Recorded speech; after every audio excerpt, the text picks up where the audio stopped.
Welcome to our channel. So Saturday updates అండి, చాలా అదిరిపోయే అప్డేట్స్ ఉన్నాయి. ఏంటంటే మనకు రమ్య మొత్తం ఏమేమి అనిందో, అలాగే మాధురి కూడా ఏమేమి అనిందో మొత్తం వీడియోస్ ప్లే చేసి చూపించాడు. అలాగే ఆడియన్స్ పోల్ కూడా తీసుకున్నారంట. అంత ఒక రేంజ్ లో ఉండబోతుంది అనమాట రేపు ఎపిసోడ్.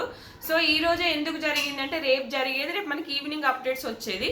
కాకపోతే ఏంటంటే ఇది మనకు దివాళీ సెలబ్రేషన్స్ సండే రోజు 3 hours ఉంటుంది ఎపిసోడ్, కాబట్టి మనకు ముందుగానే ఎపిసోడ్ అయితే అయిపోయింది.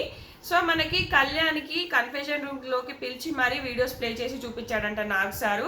తర్వాత కళ్యాణ్కి కూడా సజెషన్స్ ఇచ్చారంట, నువ్వు ఇలా ఉంది అని చెప్పేసి క్లియర్గా చెప్పడం అయితే జరిగిందంట. రమ్య గురించిన వీడియోస్ ఏంటంటే, సో అమ్మాయిల పిచ్చోడు, ఇంకా మాధురి కూడా అమ్మాయిలను గోగుతాడు, తనుజ కూడా చూపించారంట, తనుజ లీనియర్స్ ఇస్తుంది అని చెప్పేసి తనుజ కూడా చూపించారంట.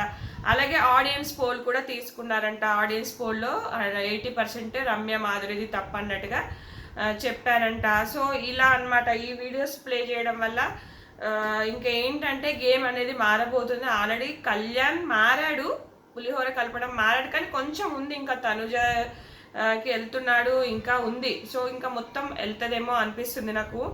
ఎందుకంటే కష్టంగా వెళ్తేనే కనుక టాప్ 5కి వెళ్ళే అవకాశం ఉంటుంది. సో కళ్యాణ్ని నిజంగానే షైన్ చేయడానికి నాకు సార్ ప్రయత్నం చేసినట్టుగా నాకు అనిపించింది. ముందు ముందు గేమ్ మార్చుకొని ఆల్రెడీ గేమ్లోకి దిగాడు, కెప్టెన్సీ చాలా బాగా హ్యాండిల్ చేశాడు. ఈరోజు కూడా అర్థమైపోయింది. సో ఇంబు కళ్యాణ్ కూడా చాలాసేపు మాట్లాడుకుంటారు. సో మొత్తం గేమ్ పైన అయితే క్లారిటీ వచ్చేస్తుంది. అలాగే అయేషాకి బాగా కోటింగ్ పడిందంట.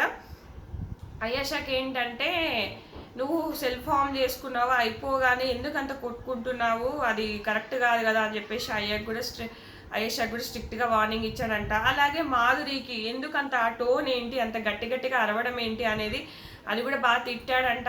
అంటే చెప్పాడంట, స్ట్రాంగ్ వార్నింగ్ అయితే మాధురి గారికి కూడా పడిందంట. సో రమ్యకి ఒక ఇది వెళ్ళిపోతుందేమో అనిపించింది నాకు, ఎందుకంటే అంత రేంజ్లో అయితే జరిగిందనమాట. ఇంకా వీడియోస్ ప్లే చేస్తే ఇంకెట్లుంటుంది చెప్పు.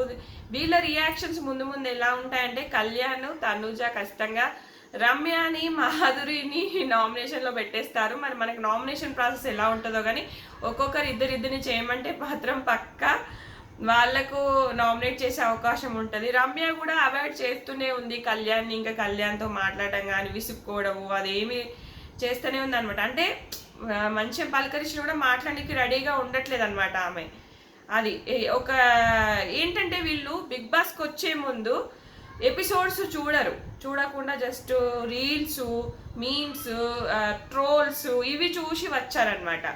శ్రీజ పైన హిట్ అయ్యి, అలాగే ప్రియా పైన ఇది కూడా వాళ్ళు ఓన్లీ ఆ బయట నుంచి ఆ మీమ్స్ ట్రోల్స్ చూసి వచ్చిందే తప్ప వీళ్ళు కరెక్ట్గా కనుక ఎపిసోడ్ ఫాలో అయితే ఇలా ఉండేది కాదు. నాకు అనిపించినంత వరకు ఇలా ఉండేది కాదనిపించింది. సో 100% వీళ్ళ సరిగా ఎపిసోడ్ చూడక అది చూడక ఏదేదో అనుకొని చేసినట్టుగా చేశారనిపించింది నాకైతే. సో ఖచ్చితంగా వీడియోస్ ప్లే అవుతే ఇంకా వీళ్ళ ఆట కూడా ముందుకు వెళ్తుంది అనిపిస్తుంది నాకైతే. నాకు సార్ ఇలా చేసేసి మంచి పని చేశారు అనిపించింది. సో ఇది ఫ్రెండ్స్, ఈ వీడియో నచ్చితే ఖచ్చితంగా లైక్ చేయండి. నా ఇన్స్టా ఉంటుంది, ఫాలో అవ్వండి, స్టోరీస్ పెడుతూనే ఉంటాను అప్డేట్స్. Thanks friends.